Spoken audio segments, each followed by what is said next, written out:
విశాఖలో హైటెన్షన్ నెలకొంది. BCY party అధినేత రామచంద్ర యాదవ్ను పోలీసులు అడ్డుకున్నారు. రాజయ్యపేటకు వెళ్లేందుకు అనుమతి నిరాకరించారు.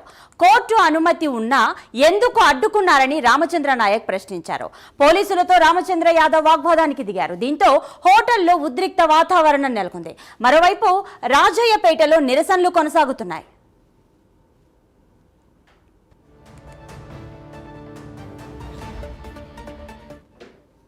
నేను లీగల్ గానే వెళ్తున్నాను, ఎక్కడ ఇల్లీగల్ యాక్టివిటీస్ చేయలేదు. లేదంటే నేను లాండ్ ఆర్డర్ ప్రాబ్లమ్ బ్రేక్ చేయడం కోసం లాండ్ ఆర్డర్ ప్రొటెక్ట్ చేసే విషయంలో పోలీసుకి యాంటిసిపేషన్ ఉంటుంది సార్. దాని ప్రకారంగా లాండ్ ఆర్డర్ ప్రాబ్లమ్ ప్రొటెక్ట్ చేయండి అన్న. ఇప్పుడు ప్రొటెక్ట్ చేయడానికే కదా మీరున్నది. సంబంధించి గతంలో హైకోర్టు ఇచ్చిన ఆర్డర్స్ ని మీరు ఒబే చేయలేదు. పోలీస్ డిపార్ట్మెంట్ డైరెక్షన్ తీసుకోమన్నారు. సార్ ఏమో మిమ్మల్ని వస్తే లాండ్ ఆర్డర్ ప్రాబ్లం వస్తుంది కాబట్టి దయచేసి రావద్దని చెప్పారు సార్. డెసిషన్ తీసుకోమన్నారు. గతంలో last September 3 high court writ petition లో ఏదైతే డైరెక్షన్ ఇచ్చారో, ఎలాంటి ప్రొవిజన్స్ అయితే ఫాలో అయ్యారో దాన్ని ఫాలో అవ్వమని చెప్పారన్న. Very clear sir. SP sir కి డైరెక్షన్ తీసుకోమని డైరెక్షన్ మీకు ఏమన్నట్టు చెప్పారు సార్. డైరెక్షన్ రిజెక్ట్ చేయమని చెప్పలేదన్న. కోర్టు ఫాలో అవుతున్నాను. డెసిషన్ అనేది తీసుకున్నారు సార్. అక్కడికి వస్తే ప్రాబ్లం వస్తుంది కాబట్టి రావద్దని చెప్పేసి నోటీస్ ఎట్లా ప్రాబ్లం వస్తుంది చెప్పండి. ఎట్లా ప్రాబ్లం వస్తుంది కాదన్నా, ఎట్లా ప్రాబ్లం వస్తుంది?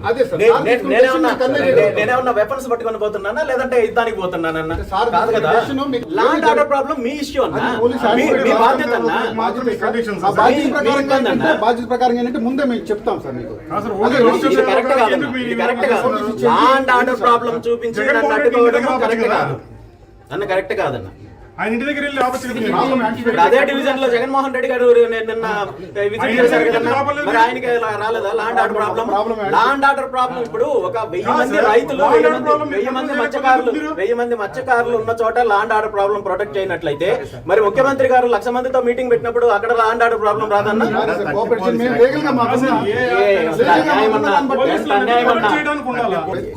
అన్న, నేను లీగల్ గానే వెళ్తున్నాను, ఎక్కడ ఇల్లీగల్ యాక్టివిటీస్ చేయలేదు.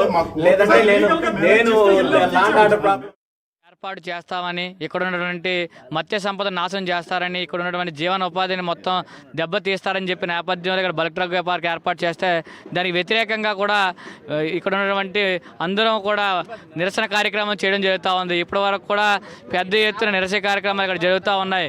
గత 10వ తేదీన ఇక్కడికి బీసీవై పార్టీ అధ్యక్షుడు బోడే రామచంద్ర యాదవ్ గారు మా అందరూ కూడా మద్దతు తెలియజేయడానికి ఇక్కడ రావడం జరుగుతున్న నేపథ్యంలో రాజమండ్రిలో ఆయన్ని నిర్బంధించి ఇక్కడ మీరు పోయేదానికి అవకాశం లేదని చెప్పేసి ఆయన నిర్బంధించారు. ఆ సందర్భంలో మీరు కోర్టు నుంచి పర్మిషన్ తెచ్చుకుంటే కానీ రాజీపేట పోవడానికి అవకాశం లేదని అంటే ఆయన కూడా పర్మిషన్ తెచ్చుకొని ఈరోజు రాజీపేట రావడానికి సిద్ధం అవుతూ ఉన్నారు. ఆయన వస్తున్నటువంటి శుభ సందర్భంలో బాధాకరమైనటువంటి విషయం అయినప్పుడు కూడా ఆయన రావడం చాలా ఆనందకరమైన విషయం. ఈ సందర్భంగా ఇక్కడ వంట వార్పు కార్యక్రమం ఇక్కడే నిర్వహించాం. పెద్ద ఎత్తున జన సమీకరణ కూడా జరుగుతూ ఉంది. ఈ బోడే రామచంద్ర యాదవ్ గారు ఇక్కడికి వచ్చి మా అందరూ కూడా మద్దతుగా నిలిస్తే ఈ ఉద్యమానికి మరే చేదోడు వాదోడుగా ఉంటుందని మేము అందరూ కూడా అనుకుంటా ఉన్నాం. ఈరోజు ఈ యొక్క సందర్భాన్ని మేము ఏ విధంగా తీసుకున్నామంటే, స్వాతంత్ర ఉద్యమానికి ఏ విధంగా అయితే ప్రజలందరినీ కూడా సమీకరించారో, ప్రజలందరినీ కూడా ఒక దగ్గర చేరారో, ఏ రీతిలో ఉద్యమం జరిగిందో దానికి కంటే ఎక్కువ రీతిలో ఈరోజు ఉద్యమం జరగడానికి బోడే రామచంద్ర యాదవ్ గారు రాక మాకు అందరూ కూడా అంత ఆనందకరంగా ఉంది. ఈరోజు బోడే రామచంద్ర గారు రాకనే ఎటువంటి ప్రసక్తిలో ఉన్న పోలీసులు కానీ వ్యవస్థ కానీ ఎవరు కూడా ఆపలేరు. మీరు ఆపాలని చూస్తే ఇక్కడ జరిగేటువంటి ఉద్యమం మరింత ఉద్రిక్తం చేసి రాష్ట్ర వ్యాప్త ఆందోళనకి శ్రీకారం చుడతామని ఈ సందర్భంగా తెలియజేస్తా ఉన్నాం. రామచంద్రయ్య గారు వస్తున్నారని మేము ఎంతో వంటలో ఇవన్నీ తయారు చేస్తున్నాం. తయారు చేసి స్టేజీలోకి పెట్టుకున్నాం. మాకు ఎంతో మద్దతు ఇస్తాడు, మాకు ఎంతో మేలు జరుగుతుంది అని ఆయన వ్యక్తిని మేము ఎంతో ఆశగా ఉన్నాం. మా ఊరి ప్రజలలో ఆశగా ఉన్నారు. మా ఊరితో పడి అలాగా 5 గ్రామాల ప్రజలు కూడా ఆశగా ఉన్నాం. మాకు బలగట్టాకు వద్దని మేము చెప్పుకుంటున్నాం. మేము వచ్చిన అధికారులతో మేము చెప్పుకుంటూ ఉంటే పోలీసు వారు మళ్ళీ ఇబ్బంది పెడుతున్నారు. పోలీసు వారు ఎట్టి పరిస్థితిలో మాకు మద్దతు ఇచ్చిన వ్యక్తిని ఇబ్బంది పెట్టకుండా, మాకు మద్దతు ఇచ్చిన వ్యక్తిని ఎటు మా బాధలో చల్లారితారని మేము రామచంద్రయ్య వస్తున్నాడు మేము ఎంతో ఆశగా ఉన్నాం. వంటలు తయారు చేసుకుంటున్నాం, టేజీ కట్టుకుంటున్నాం, ఎంతో ఆనందంగా ఉన్నాం. మాకు ఎంతో మద్దతు ఇస్తాడు. ఈ బల్క్ స్టాక్ కంపెనీ ఆగుతుందని మేము ఎంతో ఆనందంగా ఆశపడి ఉన్నాం. మేము అలాగని ఎవరిని అడ్డకుండా పోలీసు వారు మాకు సహకరించాలా, హోమ్ మినిస్టర్ అనిత గారు కూడా మాకు సహకరించాలా, మాకు మద్దతు ఇవ్వాలా. అలాగని మత్స్యకారులకి నమ్మించి ఓటు వేసుకునేందుకు ఎంతో మేలు చేస్తుంది మా అనిత మేడం గారని మేము ఎంతో ఆశపడి ఉన్నాం. అలాగని బాబు చంద్రబాబు నాయుడు కూడా మీ మత్స్యకారులు ఉంటే నేను ఉన్నానని చెప్పడం జరిగింది. మత్స్యకారులు ఎక్కడున్నా నా ప్యాను నా కుడిపక్క నా గుండెకాయ అన్నాడు.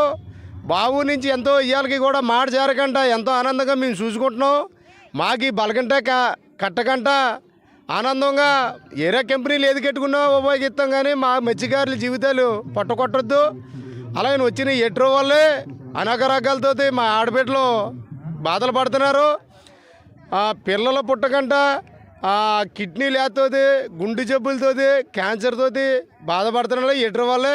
అలాగని మాకు బలగ స్టాక్ వద్దని మేము ఎంతో ఆనందంగా బాబు చంద్రబాబు నాయుడునా తినేవి, హోమ్ మినిస్టర్ అనిత మేడంనా తినేవి, అలాగని ఎస్సీ గారినా తినేవి, డిఎస్పీ గారినా తినేవి, పవన్ కళ్యాణ్ గారినా తినేవి, అలాగా ఆయన రామచంద్రయ్యనే తినేవి. అందరినీ మేము కోరుకుంటున్నాం.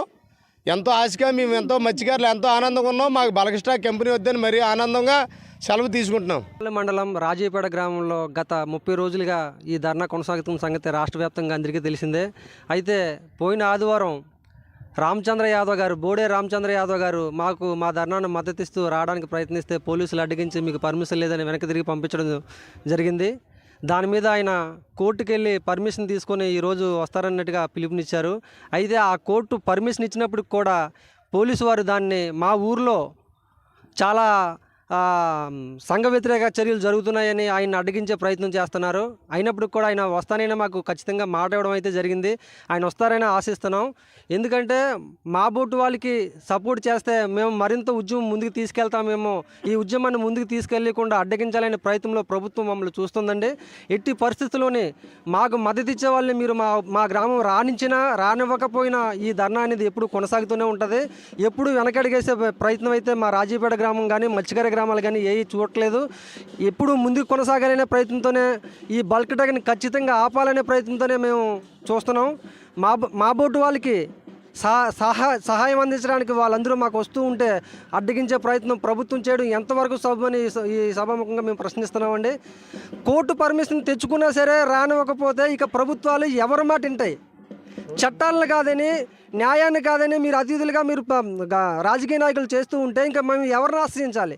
ప్రజలను వారు పోలీసులను ఆశ్రయిస్తాం, లేదంటే కోర్టును ఆశ్రయిస్తాం. చట్టం మొత్తం రాజకీయ నాయకుల చేతుల్లోకి వెళ్ళిపోయింది. న్యాయం కూడా వెళ్ళిపోతుందా?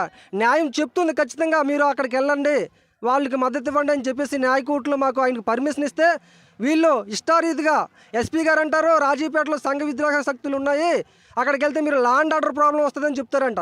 రాజీపేటలో ఇప్పుడు వరకు ఏ విధమైన లా అండ్ ఆర్డర్ ప్రాబ్లం వచ్చిందనేది ఆ ఎస్పీ గారు మాకు తెలియజేయాలి. అదేవిధంగా వచ్చే వ్యక్తిని మేము ఆహ్వానిస్తున్నాము అంటే మాకు మద్దతు తెలపడానికి వచ్చే వ్యక్తిని మేము ఖచ్చితంగా ఆహ్వానిస్తాము. ఆయన మీరు అడ్డగించే ప్రయత్నం చేస్తే మేము ఎంతవరకైనా సరే వెళ్ళడానికి సిద్ధంగా ఉన్నామని చెప్పేసి రాజీపేట గ్రామం తరపు నుంచి చెప్పడం జరుగుతుందండి. అనకాపల్లి జిల్లా నక్కపల్లి మండలం రాజీపేట గ్రామం. నా పేరు ఎరిపిల నాగేశు. రాజీపేటలో 20 రోజులుగా మహాధరణ చేస్తున్నాం, శాంతి ధరణ చేస్తుండగా మాకు రామచంద్ర యాదవ్ గారు మాకు మద్దతుగా